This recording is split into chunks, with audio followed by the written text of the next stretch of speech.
I want to start with a brief acknowledgement. So the Ash Center recognizes that the land on which Harvard University sits is the traditional territory of the Massachusetts people. We also acknowledge the continuing presence of the neighboring Wampanoag and Nipmuc nations. Just for y'all's awareness, today's discussion is being recorded and it will also be made publicly available on the Ash Center's YouTube page. You'll notice there's a film crew filming as well. They're part of a documentary project focused on USAID. They're going to keep their best to film only the back of audience members' heads. If you do have a question at the end of the event, we're going to open it up for questions the final 15 minutes. Know that you might be recorded. The film crew will come up to you after to speak about that and make sure you're comfortable with your face being used, okay? So I'm going to start briefly by introducing today's speaker. So first in the middle here, Dr. Bryce Carpenter is a lifelong public servant. He recently served on the IT leadership team at USAID as the chief of staff.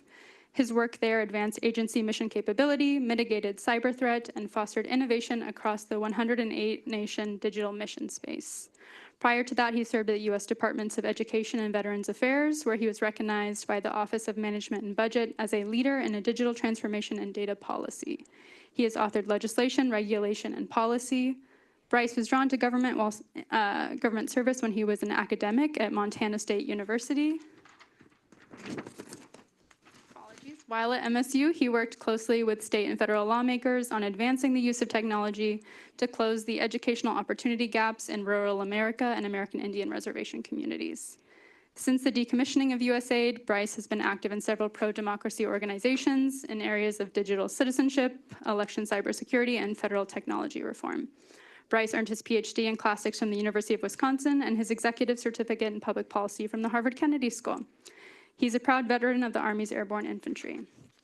And now our other speaker, Chris Doughton, is a technology strategist and builder focused on supporting democracy and human rights in the face of escalating digital authoritarianism. He served as a leader of USAID's Advancing Digital Democracy Initiative and was a co-author of USAID's digital policy and a contributor to its democracy, rights, and governance policy.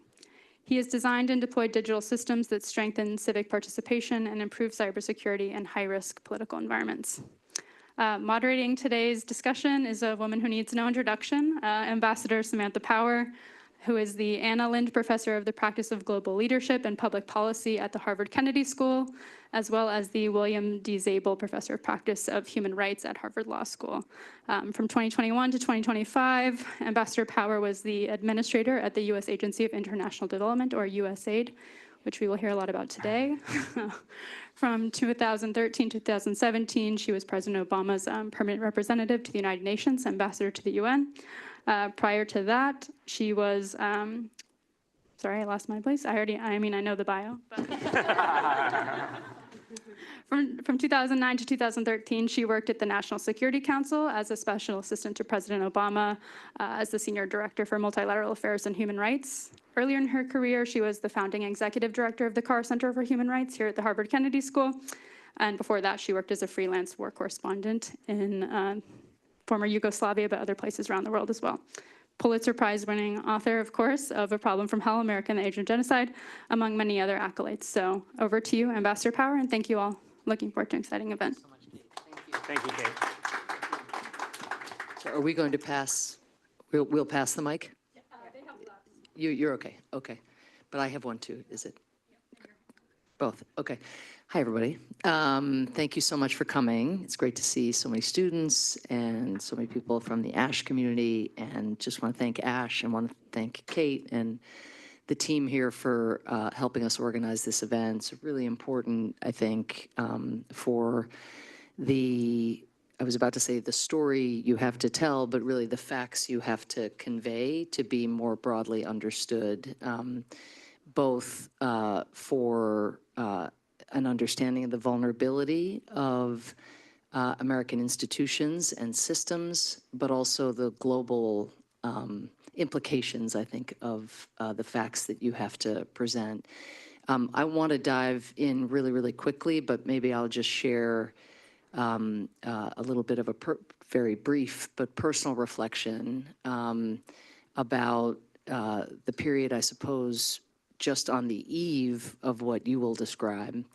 And that is, and it's, again, feels like a million years ago and 5 minutes ago, as I'm sure it does for so many of you who are from the USAID family or who worked with USAID over the years. But I departed my role as USAID administrator at noon on January 20th.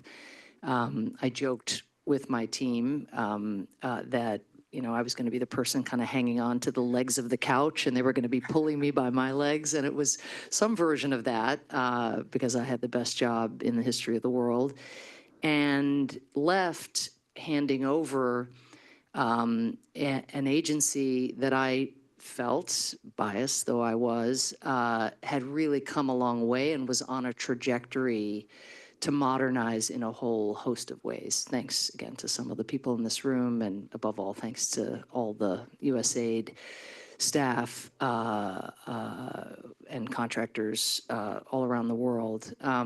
So the elements of that in brief were things like the push toward working with more local organizations, definitely thinking about the national security role that USAID was playing in an era of geostrategic competition with the People's Republic of China, and a very different model of development toward dependence and not the kind of independence and self-reliance that USAID worked with communities to try to achieve. Our systems, which were so sludgy, trying to render them leaner and free up more time for our team members to be out and about in the field doing the work that they loved and were born to do. Thinking about the global economy and the ways in which USAID's investments in economic systems actually could enhance the connective tissue between the United States and many of the countries in which we worked, and so on and so on. And I felt the one symptom of how some of these modernization elements were taking hold was the amount of disinformation that Russia and the PRC were throwing at USAID work around the world. And that was just increasing, I felt like, by the minute, not only at USAID, but I felt like the better we were doing, the more these viral lies were getting life and amplification from governments, particularly those in Beijing and Moscow. So I thought we were handing over a blueprint. I knew that there'd be some cuts. Of course, I knew that DOGE was coming into existence.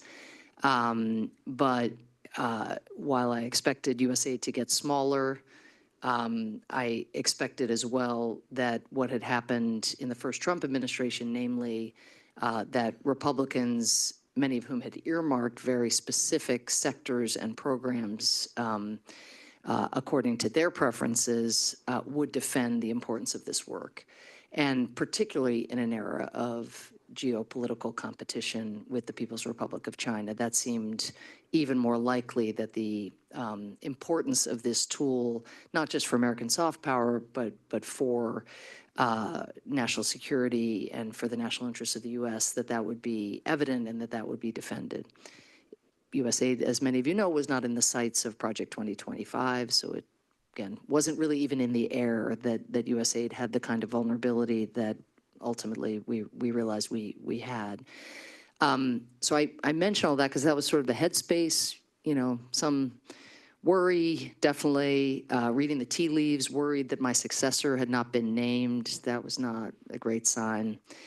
But ended up spending, for the first time in a long time, meaningful time with my family that week, where my kids are like, "Can you go back to work already?" But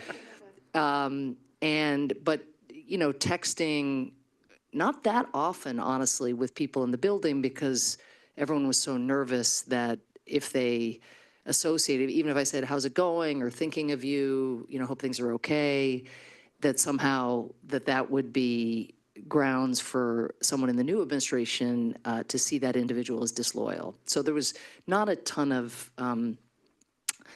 communication between myself and the outgoing team, political team, with the people who remain behind, which was really different than even when the first Trump administration took over, where I retained a lot of connection with the diplomats who were at USUN, and there wasn't that same sense of subversion somehow if you even say hello to someone, from the outgoing. So not a ton of contact, but I did, a few days into that first week, get a very ominous text. And this will be the end of my reflection. And the text simply said, and it was from a very senior person at USAID who I thought would be a wonderful guide for the new team, as to how the systems worked, and even if they wanted to make cuts, as to how to do that, but also to defend the essential life-saving and life-changing work that was being done around the world. And the text that I received from my former colleague recent colleague, just read, "DOGE is in the building. DOGE is in the building."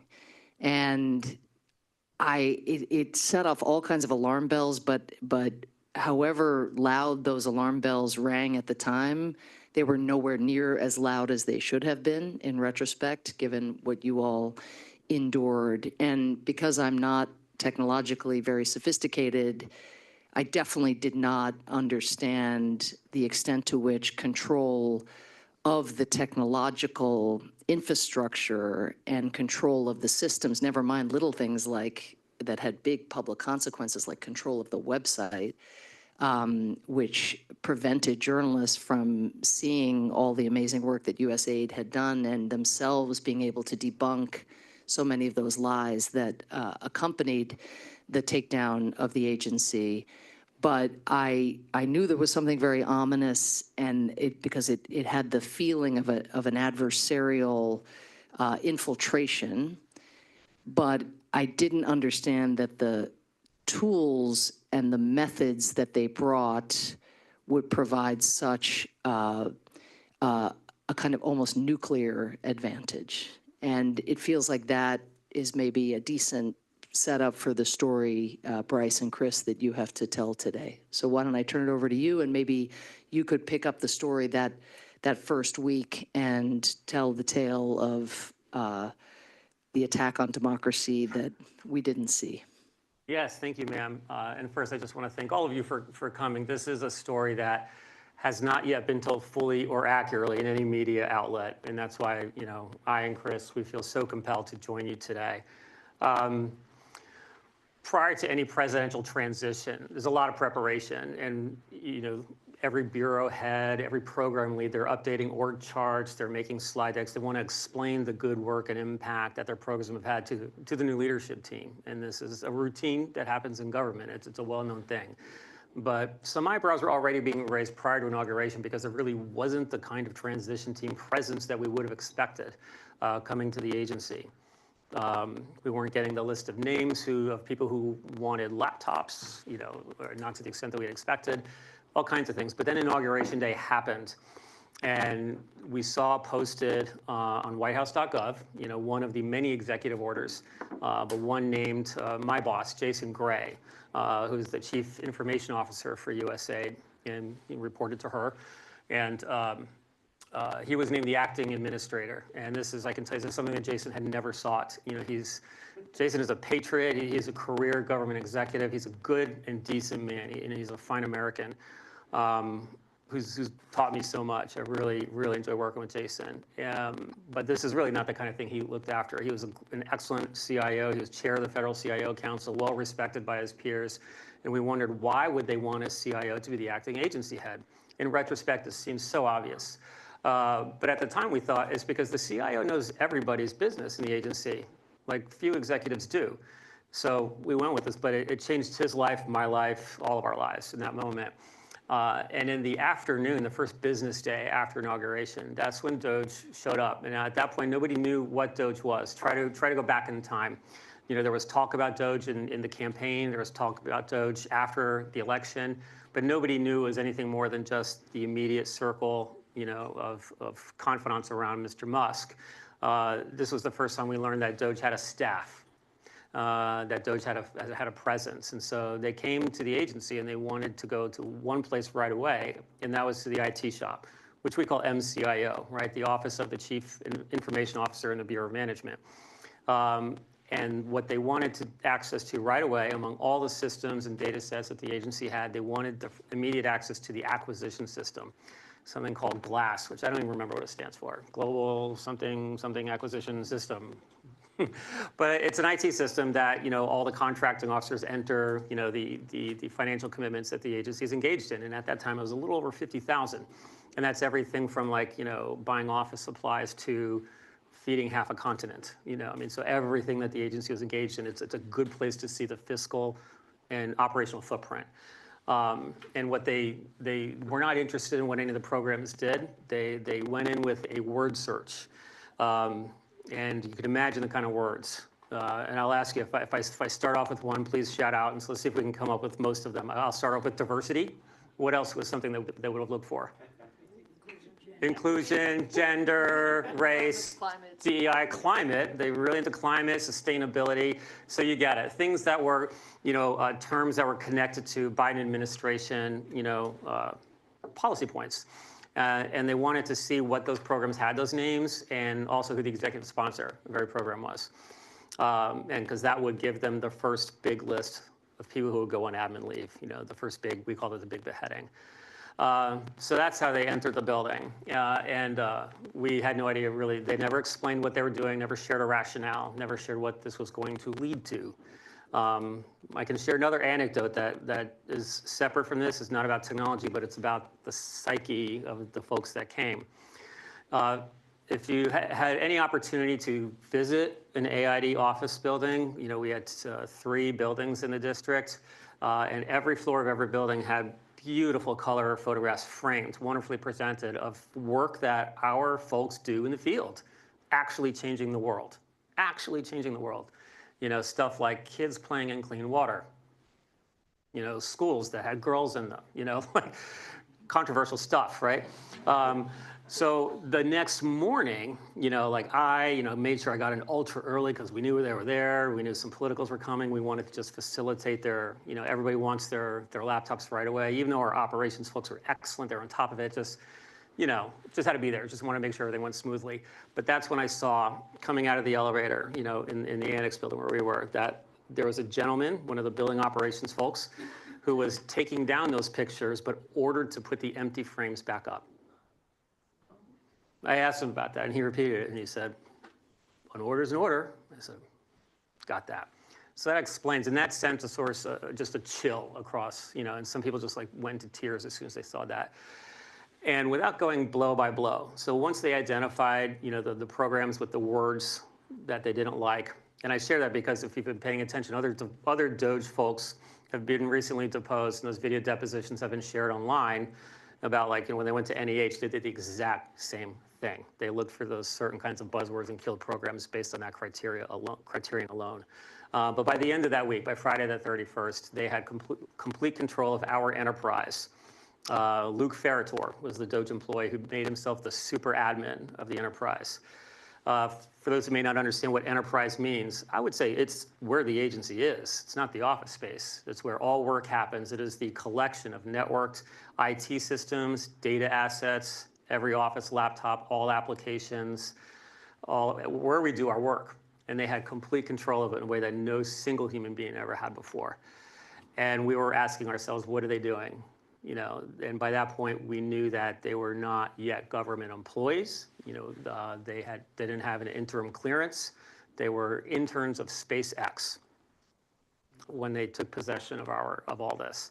And we just didn't understand what was happening. And then to get to the rest of the, digital blitzkrieg, the following week, I should back up, sorry. Also in the middle of that week, they got to Treasury. We know they began the administration at OPM, the Office of Personnel Management, which is like the HR of the Federal Service. And that's where they literally were living. Like the DOGE people were sleeping there in cots. So they had OPM and they had Treasury. They got to USAID, took our enterprise over. The next week they went to energy. And that should terrify people. Luke Ferrator went there, had himself named the acting CIO, and took control of their enterprise and all their data assets in a single day. So some of us, I think, if we don't work in government, we don't know what all the agencies do. We might think Department of Energy is about solar panels and windmills, and I think they have a couple offices about that, but it's not. It's about the nuclear arsenal and the research that supports and maintains and what it takes to secure all that. So then they got Department of Energy. Then they went to Department of Labor, Consumer Finance Protection Bureau, Department of Education, Social Security Administration, Internal Revenue Service, Department of Health and Human Services. The following week, they had a front door invitation to come to the Department of Veterans Affairs and Department of Homeland Security. They never went across the river to DOD. So within those first 2 weeks of the administration, they either had total control of the enterprise or highly privileged and unrestricted access to all of those agencies' data sets and their enterprise system. So, we'll build on this later, but at that point, I would say I would consider it compromised. When you have people who are not fully authorized, to access those systems, or they have access to it in unconventional ways outside of established procedure, regulation and law, then it is compromised. We don't know what they're doing with all those data sets. Some people have asked me, like, well, where's the smoking gun? Where's the proof? You asked me, where's the proof that they exfilled all this data, that they exfiltrated it, downloaded it, took it away? And I said, they didn't need to. They got the keys to the front door. There's no reason to break a window and steal the furniture. They have the building.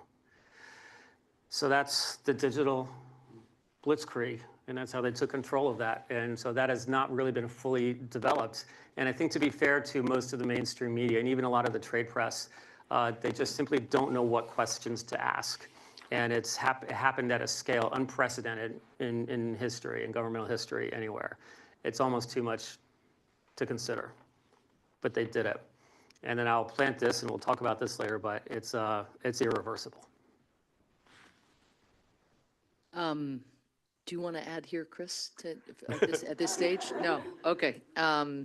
So why does it matter? Why does it matter that I know why it matters, as I mentioned earlier, that they took down the website. That's the tiniest of the tiny. But why does it matter in the short, medium, and long term? And then how was this first takeover either a prerequisite for or an enabler of what came next in terms of the destruction of the staff and the termination of the grants and the contracts and so forth? What is that you're in a particular domain and headspace? Okay, so they have the building, and now what? Like why does that matter? Was it necessary? Was it sufficient? What is its significance? Yeah, those are excellent, and I would say parallel questions, ma'am. That taking over the agency was one thing. Taking the data assets was something else. They seem to be two independent actions that just happened at the same time. It was clear. I mean, they came in and they knew right away. They wanted to go to see the acquisitions. They wanted to identify things to get cut, for their political gains. But really, they wanted to seizure, control of all the data assets, even employee data records. I mean, everything, every kind of data asset that we had in the agency, and that is your data. If you're an American citizen, that is your data. The data at labor is your data. The data at SSA, Social Security Administration, that literally is your data. And they now have the largest data set ever assembled on human beings like this. And when you put that into the context of also the sensitive data, the classified data, USAID, I should preface this, say, like, we're not here to talk about the unprecedented humanitarian tragedy. A lot of that's been discussed. I'm just adding more to this by talking about what else they did. But while they took control of that, all of the sensitive data, that our folks were collecting everywhere they worked in the world. Our diplomats, our foreign service officers were, not just program facilitators, they were eyes and ears everywhere. They saw and heard things that the military didn't, that the IC didn't. They were not active intelligence officers by any means, but they collected data on everything they saw. And it was part of the three-legged stool of national security that General and then later Secretary George Marshall put in place: defense, diplomacy, and development. And so that was sensitive security data that they did not have a right to access, and they took. But in terms of the citizen data, why does it matter? So an example I can put out is, let's say you are interested in applying for a small business loan from the Small Business Administration. Okay, right now, under the Privacy Act, all your citizen data is siloed. The agency that is supposed to have it has it. And there are safeguards in place. Every agency has a chief privacy officer. It is unlawful for one agency to go and take data from another agency unless Congress, passes a law to do it. So if you were to apply for that small business loan, there's a criteria, and it says very clearly what the criteria are to apply for that loan, how to qualify for it. But now that all those data sets are combined, we don't know their intent. They haven't published an intent. There's nothing been put out in the Federal Register. There's no act of Congress, not even an executive order guiding, any of this, nothing.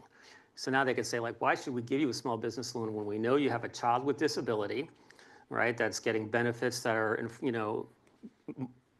overseen by the Department of Education, you're getting medical benefits from HHS, you have a spouse who has an 80% service-connected disability being, administered by the Department of Veterans Affairs. We also know that you are 2 years back on personal taxes and you're in a payment plan with IRS. No, we're not going to give you a small business loan. So we just don't know what they're going to do. In the old system, the government always had to tell you what they were going to do with your data. They had to publish something called a Status of Records Notice, SORN, a SORN. And I'll talk about SORNs later, but they have to publish a SORN in the Federal Register that announces an agency's intention and what they're going to do with your data. And every citizen has a right to go to the Federal Register and leave public comment. And then it has to go back to Congress, where the Speaker's office has a bipartisan team, as head of that branch of government, to review all that input and then decide what Congress is going to do with that input. But they're acting outside of this now. So that's just a citizen service example. We can also talk about national security examples or surveillance and law enforcement examples, and we'll talk about ICE in a bit. And just to I don't recall asking before about a smoking gun per se, but you haven't heard of, or we haven't been able to crowdsource yet, use of the data in the way that you're describing, but this vulnerability persists for time immemorial. I mean, as you say, they have the keys. They don't need to take the nuclear football out of USAID. They have this information for the rest of time. And do we know how broad the community of people is who has access to it? Is it still DOGE, or is there some master plan somewhere else in the government where it all got funneled to OPM or someplace like that? All excellent questions, ma'am, and we don't know all of the answers. We're starting to see some of the answers revealed. The relationship between DOGE and Palantir is something that a lot of people are trying to understand better. We know that DOGE has awarded contracts to Palantir with public funds for projects that were not appropriated by Congress. So the legal term is expropriated activity. And when you have expropriated activity, that means there's no check, there's no balance, they're not held to any regulatory structure around that. They don't have to announce what they're going to do, simply because it's not happened for a long time in this country. And the last time it did, there were accountability measures. So under no authority were those things put in place. The first contract DOGE gave to Palantir was to redo the back end of the IRS, their system, their IT systems, their enterprise. So that automatically gives them access to everything that the IRS had. And again, this was not something Congress asked for. It's not something IRS even asks for. IRS, say what you will about it, but every citizen can go in and you have a private login, or you can create one and you can see your tax history right there. For 400 million people, that's a good IT system. But so now they did that, and now we know they have other data sets. And back to the idea of a SORN, one really kind of tantalizing thing is that the Social Security Administration in November, they published a SORN 4 months after the fact.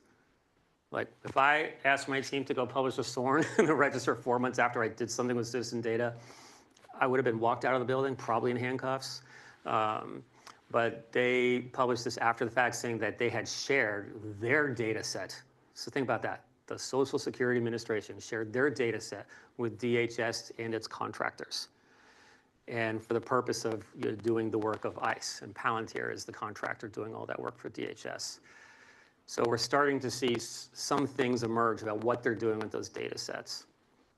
And if I could pull it back a little bit, sometimes people would ask reasonably, well, it's all government data, why does it matter? And the really important point here is that democracies and open societies silo their data. Authoritarians consolidate it. And it's often in the pursuit of efficiency, Department of Government Efficiency, right in the name there. And to try and give good intentions, if you're a Silicon Valley tech bro, you may see all this stuff and say like, well, we want to kind of make things work as fast as possible. We can make the Uber for government. It's going to be awesome, man. But that's really a dangerous road, and we certainly have seen this through history. You can draw on lots of different examples of consolidation of data, but like data itself is not bad. Like governments are almost synonymous with data. Go back to ancient Mesopotamia, and like they needed to count camels and canals and taxes and stuff like that. Like we all had data, but it ain't on cuneiform tablets anymore, right? Like these are vast data sets that then can be combined to then do some of these potentially dangerous things that we really haven't seen before. Just to stay on that, Chris, as you're talking, I'm thinking about the authoritarian or autocratic parallels, but then I'm having a hard time imagining, like, okay, there's an authoritarian circle, and then there's a data consolidation circle, but in the overlap of like those authoritarians who do data consolidation, I'm having a hard time imagining like this level of sophistication, because the technological sophistication, other than in the People's Republic of China, tends to go along with the openness and democratization and being an advanced economy, which is correlated in most places with being democratic. So maybe it is worth like giving us some authoritarian examples. Would they be using more primitive tools to achieve the same ends, or is there a parallel with China that we should be thinking about? Yeah, totally. I mean, I think you can go back to the history records, and one has to be careful with Nazi references, but in 1939, they instituted for the first time census data that was not anonymized, that had information on the religion of grandparents, creating a vast individualized data set with policy aims in mind. Now, they wouldn't necessarily have been able to do anything with it at the time, but there was this snazzy new innovation at the time called punch cards. And you could feed punch cards into something called a tabulating computer. And these things could then process millions of records in a way that humans never would have been able to do before. And so there is an intersection between the kind of the gathering new data, finding new forms of technology that can process and manage that data, and then if in the wrong sort of context, an authoritarian sort of context, being able to use that data to control, surveil, manipulate the people in your country. So China absolutely is the world beater in this space, and they have over the past couple decades built just a astonishingly sophisticated system of data collection, analysis, aggregation, all pulled together in places where they can then access it for analysis. So I think to your point, other countries will have less sophisticated models, but what's business want to do? Business wants to sell, and so I can guarantee you that a lot of American vendors, certainly all the Chinese vendors, are out there trying to promote this authoritarian state-in-a-box sort of toolkit around the world. When I had the privilege of working on a USAID-funded program in Harare, Zimbabwe, they were putting in traffic cameras, license plate cameras. They barely have traffic lights in Harare, but the Chinese have subsidized this creation of an automated surveillance system for the state. I know a number of people here have a background at USAID or worked for or with USAID. Can you offered the litany of organizations that DOGE made its way through. Do you have a sense, and I know your visibility was into USAID uniquely, but you and Jason and others are from a community of CIOs who were probably equally mortified and stunned by the shattering of precedent or the ignoring of precedent and law and so forth. But could you talk about any aspects of what was done at USAID that were unique? And in the data harvesting, it may be that the answer is they were equal opportunity harvesters. But USAID is the one agency that was dismantled, and I'm wondering if on the back end, that then impedes the ability in a way to contest this or to claw back some of this or to file lawsuits, or, I mean, so I'm trying to think about these other agencies. Was there course correction at a certain point? You mentioned you're horrified by this Social Security Administration example, rightly so, but to me, it's like the tribute that vice pays to virtue. It's, oh, but we need a process. You know, it's 4 months later, we've got it, which suggests kind of somebody somewhere is saying there's a law somewhere, we need to do something. USA doesn't have, doesn't have these systems at all anymore. So what is unique about the USAID aspect of this on any stage of the continuum, of the time continuum? That's a question we asked each other so often in those early days, because we were getting there was no communication from the new political leadership, from Ken Jackson or, Jeremy Lewin when he came. They had a chief of staff in the beginning in the front office named Matt Hobson, but he resigned less than a week later. You can probably guess why. Anybody's guess is as good as mine. But we were wondering what was the master plan. But with USAID, what was different than those other agencies, it was not just a seizure of access to the data, the ability to dip into any data set they wanted and control that. They really swiftly, burned down our infrastructure. So to the point that, like, even if a federal judge decides that, it was an unlawful closure of the agency, and there are many cases going in that direction, there's nothing to resuscitate. It's gone. What exists now is a team of about 20 to 30 HR folks who are just processing retirements, and they're ostensibly under the aegis of OMB. But that's it. So all of our operational networks, communication networks, everything completely gone. And what's been built at state under what used to be F Bureau, and now called with the America First Bureau for international development work, they're now finding that they actually needed a lot of those operational structures, and they just don't have it. And a state, as large as it is, and the State Department is huge, they don't have anybody in the agency with the knowledge to do it. So they're at a crossroads there too, because now that the administration and Secretary Rubio have decided what they do want to commit to with international development, they're really not able to implement that at the scale or fidelity that USAID could. So it was more than just taking control of our digital infrastructure. They just completely, I think of when Scipio conquered Carthage and he ordered all his troops to take salt and dump it in the earth and ground it in to make sure nothing sprung from that ever again. That's what they did. Why do you think they wanted the picture frames to stay up without just spite? To send a chilling message. So, a lot of people have theorized that,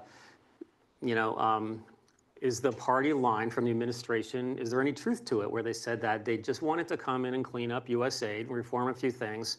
And as you said, ma'am, I think within the agency, everybody had an idea on how to do something better. Just ask them. But they were not interested in that. Destruction was the goal from day one. And I think that's the first tell, was to eliminate this visual record of our work and impact and shared mission. It was a psyop. It was a psychological warfare, and it had the desired effect. It terrified everybody. Last question for me, and then I want to encourage people in the audience to make comments or questions. So there's two kind of broad schools of thought. I think I'm sensing where you are, but around the dismantlement of the agency, so not around the data harvesting per se. One is that there is some man or men behind a curtain, presumably, whether that's Musk or Russell Vought or people close to Trump, maybe Trump himself in some theory, but that where this is executing some plan. The other is a kind of mission creep / oh my gosh, we're putting a knife through butter. We didn't realize we were going to be able to just cut all, it's really butter, it's melted butter. It's so easy, no one's saying anything, and therefore just keep going and going and going. So I'm more in the spontaneous combustion slash appeasement everywhere. Who knew it would be so easy to be so destructive camp on the basis of what I know, but you all were there present. Is it something in between? You know, how do you see the beyond the data, the destruction story? Well, it's a challenging question, ma'am. You know, I think there's definitely an interest to end USAID as we knew it, and whether that was to redirect it, recast it in some new way, we'll never know. So many other things were happening at the time. Like at DHS, the Cybersecurity and Information Security Agency, CISA, was gutted. You know, 75% or so of their staff was laid off. That's our top line of defense in civilian cybersecurity. Over across the river in the Pentagon, U.S. Cyber Command, told to stand down all activities against a variety of offshore actors, to include Russia. So while these things are happening, this is the background behind what's going on in USAID, and thinking we have just lost all of this classified material. But there also would seem to be not really a shared script, if that's a good way to describe it. Yeah. I think as Secretary Rubio was trying to assert himself as in his position in the administration, the reemergence of Pete Morocco and whatever his personal agenda may have been, I think there were a lot of competing factors. OMB in the initial days was basically hands off, and DOGE, under Steve Davis, who is Musk's #2, he had operational control, and he was in daily communication with Jason Gray, almost daily communication in those early days. He was calling the shots, and the DOGE team, that first DOGE team, reported directly to him. And so they were definitely on one mission, and now Secretary Rubio is on another mission, and he definitely wanted to bring it to state, though he had opposed that when he was a senator. That's another conversation. And then Pete Morocco kind of operating somewhat independently, and neither to the pleasure of the West Wing or to HST, State Department. But Secretary Rubio had him dispatched famously, like there was a story, and it's true, right? Pete Morocco had left a meeting in the West Wing, and by the time he got back to the Harry S. Truman building, to Foggy Bottom, he was fired, and his ID card, his badge, was invalidated, and he couldn't even get in the building. That's how he learned he got fired. So there was a lot of power struggles in place that I think showed that there wasn't really a fully written script at the point. But it is beyond any question that the USAID that you led, and that we all proudly served, was meant to end one way or another. Yeah. One reason this kind of matters is there is a risk, I believe, of people drawing large conclusions about the absence of a constituency for this work and the absence of even bipartisan support for the individuals who did this work, some of whom are in this room. And I just think that's reading too much into this, a lot of path dependencies and a lot of bad luck, including that USAID was, if not first necessarily, because it sounds like they were fanning out for the data systems at once in a number of places. At least it was so early, and the shock and awe effects were so profound that the speed with which they managed a lot of this beyond the data, but the termination of the grants and the contracts and the people, and by the time some of those constituencies could kick in, as you say, facts on the ground have been created that were very hard to reverse. Okay, we have great expertise in the room. I wonder if we could take comments or questions. Yes, and if you can identify yourself, if you don't mind, that'd be great. Thank you. Hi, I'm Brendan Foley. I used to work at PEPFAR, and I'm a current grad student here. Thank you for telling this story. Had no idea about this backstory behind the demise of USAID. One of my questions is we're seeing the State Department have continued interest in data, especially the data of people in other countries. They're signing all these health deals in countries like Zimbabwe, where they're making the health aid contingent on access to other countries, citizens' personal data. And again, what do you see the value of this? Is that for pharma companies, or is that for, what are the interests of that? And also, how do you think, USAID moving forward or in a Democratic administration could have used data better, breaking down the silos, being more efficient? So we have to hypothesize about that, of course. And I am not a public health expert. There's probably some in this room. But I would have to think that the interest of State Department in having health records of Zimbabweans is virtually nil. But it is in the interests of business. And there are people who could get a lot of value and possibly money out of that sort of thing. So something we have talked about a bit in the past, but government serves us, and we entrust it with our data so we can do things with it. Business is motivated, rightly so, by pursuit of profit. Do what they can for their shareholders. And these are different things, and we really have tried historically to keep very strong firewalls in between those. Government sets the rules of the game for the use of data. I think, and that's big picture, one of the big concerns we have here with the DOGE acquisition of all this information about us, you all, as well as what might happen from these health records. Is like, why is that? And because business will do whatever it can to monetize, take value from this sort of information. So that would be one concern. I think another concern, and Chris and I just having coffee this morning, we kind of hit on this together, that we're at a unique moment. I know everybody says that these days, that we're at a unique moment. But thinking historically, so I call this the digital coup. And it really was. But what makes this one different is that the object was not the seizure of supreme executive power. The object was supreme executive knowledge. And we still don't know what they're going to do with that. At the time, we thought, well, surely, Musk had given, many talks about how he wanted to take X and expand it to be like an American WeChat, like the Chinese WeChat platform.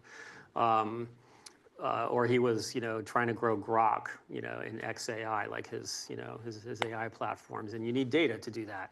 And to have data that no other organization had would have been incredible. But they haven't done that yet. They're sitting on it. We've seen applications of this data with what ICE is doing and surveillance applications. They now can open up an app made by Palantir on their phone called Elite, all caps. And they can just walk down the street, and that app will tell them who lives in every house, what their consumer habits are, where they work, what kind of car they drive. I mean, et cetera, et cetera, et cetera. It's all on there. So commercially, I could go to any number of vendors and I could buy data on all of you, your internet browsing history, your cell phone activity. And people do that all the time in order to try to make more money off you and manipulate your consumer choices. But now that those data sets are being combined with the federal data sets, we now have an unprecedented amount of ammunition to really control, monitor, manipulate, et cetera, an entire population in a country as large as the United States.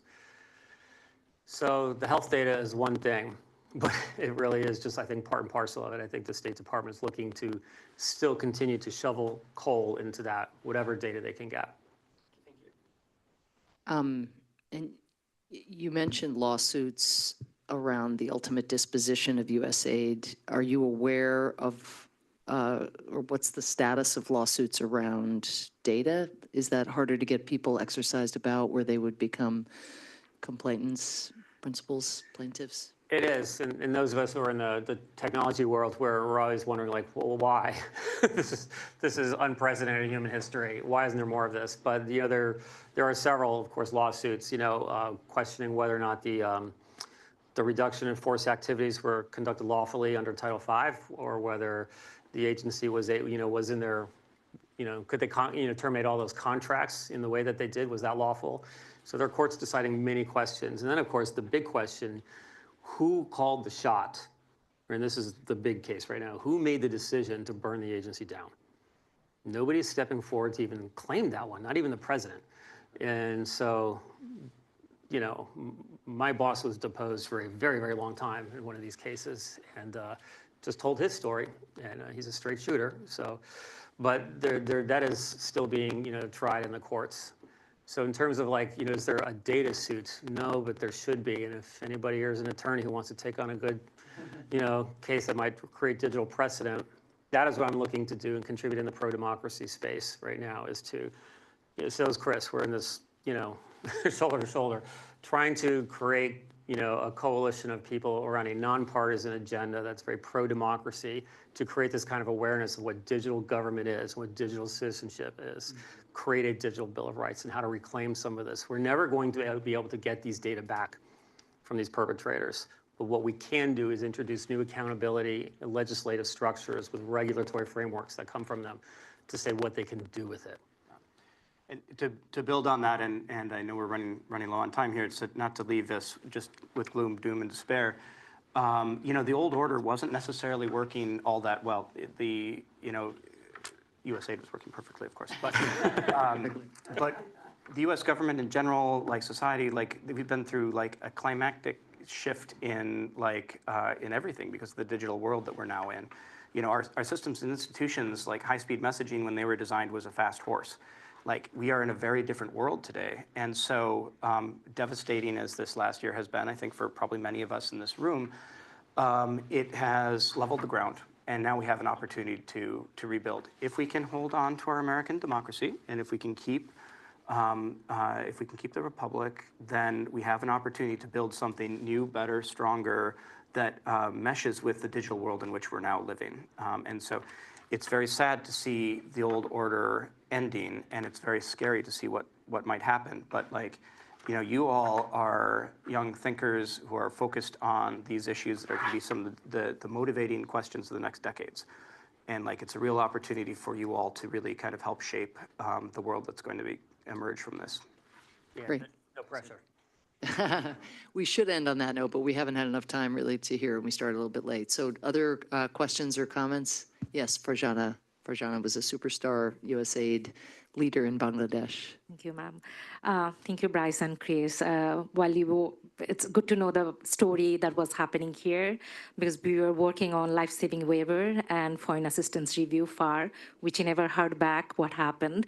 My understanding is DIC, which was our clearinghouse for all programmatic information, and then Assist, Phoenix, everything has been taken down.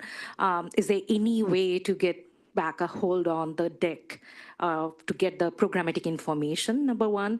And given how AI was used to circulate misinformation and also to cut down on programs, grants, and contracts, because we could see that these are, when we would get the list and the mission, we would understand that this is AI-generated list because there were inconsistencies. When it comes to regulating AI use, because we saw under Biden administration, they really focused on, of course, the development of AI, but also regulating AI for misuse. Based on this experience we have had, what recommendation you would have on controlling or regulating AI when it's being misused for the vulnerabilities of our programs and people in the ground? Thank you. Yeah, that is a great question. AI is just it's a power tool. It's the ultimate accelerant. What's being done with AI right now is really no different than if you imagine if you had 3 million interns who worked really fast and hard with endless supply of food pellets. What AI does really well is a lot of binary operations. It can compare things, it can collate things, it can assemble things, but it can do it at an astonishing scale and speed, unlike we've ever seen before. And so we have this kind of, and I question where we get this. This is when we see things in print, we tend to, endow it with a veracity that we don't question enough, or I don't know. But people just say, oh, the AI has generated this, it must be true. Of course, it's not, right? It takes a human, or humans would be better, right, to attest, to the veracity, the correctness, the fidelity of the information coming from it. But what we did see with DOGE was a lot of uses of AI to generate those kind of lists without asking, what do these things mean? These programs are not just like people and offices. There's impact, and our data, our impact data was like lives, it was people, and they didn't ask any of that at all. And so, right now the Modern Language Association, which is sort of the English professor, professional organization, has that suit against DOGE. And those are where those two famous video depositions came out, and they just used AI to do exactly that. They admitted it, right? They were just looking, they had their list of words, and they just killed programs without even looking into it. And then they admitted, of course, they save no money and blah, blah, blah. So to regulate AI is to assert the human decision-making process. And I would say in that respect, it's really not very different than any other technology. It's just slightly ahead of our grasp to understand it. Slightly? Slightly, right. Yeah. But, you know, I look at government, like it's not easy to become an executive in government. It's not easy to lead an agency. It's not easy to be a senator or a member. And people like that are in great positions to put structures in place. You know, they have the experience, the wisdom, you know, the knowledge to be able to be the final decision maker and then just treat AI for what it is, an information source. And I think it's a transformational tool. Like, I'm sure, raise a hand who uses it routinely. Yeah, right? And I think it would be a mistake to say it's evil, put it in a box. Let's forget that it ever existed. USAID actually was doing some great work on rights respecting AI. And some of the stuff that I was proudest of was we were working on in that direction. That's all gone, of course. There's a lot that one can do in terms of thinking about the implicit biases. You know, most AI have been trained on Reddit. Reddit is mostly a bunch of white Silicon Valley dudes. Like, do you think that's representative? So how do we try and think about bias? How do we think about impacts? How do we keep the human judgment in the loop on this sort of stuff and get to a place? But part of the danger of the current moment is sort of the mad dash. The Biden administration tried to put in guardrails and thoughtful processes. Those have been like wiped away. So how do we try and help shape these black box AIs to embody the kind of the social norms that we would like to see, the democratic and rights respecting norms that we'd like to see? It can be done, but it takes work and process. I also just want to touch on the first That's half. what I was going to ask you to follow up on that. And can I just add a two-finger to Farjana's great question? Can we get it back, any of it back?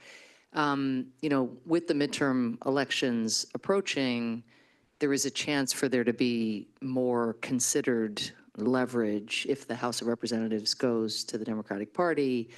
You know, there's some leverage already in these bills as we see, but, you know, there can be hooks or conditionalities for things that the administration wants. I don't know that we would succeed in having these kinds of things prioritized, but are there things in addition to this core question of can you get it back? If there's anything that can be gotten back, should there be an effort to get those who are aghast by what has happened to prioritize? And is there any kind of hierarchy in any of that?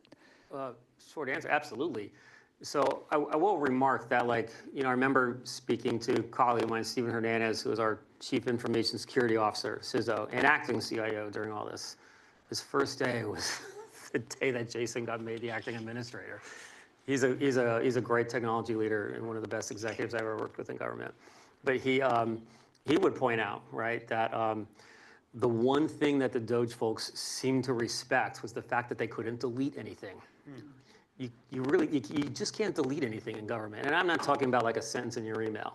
I mean, like, you can't delete a record. You can't delete data. If you need to, there's a process. There's a data maturity process. And there's a system, like anything government. And the goal of government is not necessarily to be as efficient as industry. The goal of government is to be correct. You know, as I always used to tell my team, you get one pitch, and you have to hit a home run every single time. You don't get to make a mistake. So you do all of your background analysis ahead of time, all your risk management, and then you step up to the plate. So, but, you know, that's how we would approach things. And they would kind of tease us about that we were so slow. But, like, we'd say, like, but we get it right. We know what we're doing. But they obviously didn't. They were making mistakes. Because you also alluded to, like, there was that period. And I don't, you know, we can get nuts and bolts on timeline stuff. But, like, kill all the foreign programs. Oh, no, people are going to die. All right, we'll have a waiver process. But the waiver process doesn't do it. Okay, now the waiver process. And there was a lot of back and forth on that. I'm sure you were caught up in the middle of that. But in terms of, like, all that program data, like, it exists. They did not delete it. It was all migrated to the state ecosystem. It's still there. How can we access it? You could try to FOIA, you know, see what you can. I don't know. But, like, the DOGE kids seem to know that you can't just delete it. Whoever put that into their heads, because that is, in fact, a law, many laws, but they didn't. So all of it still exists. But to be able to get it back, right, if we have a new legislative climate where we can say, basically pull all that back, share it with citizens, so citizens get a clear picture, of what the impact spectrum was of an agency like USAID. Here's the data to back it up. Yeah, I mean, even just to start, with the website and then build from there into each category. It just feels like there's leverage, and it's our job to make sure that the leverage it's going to be utilized in a whole range of ways, and that this be on the list, and that we be very specific about how we would rank order, how, what the hooks are legislatively. Any other last comments or questions? Okay.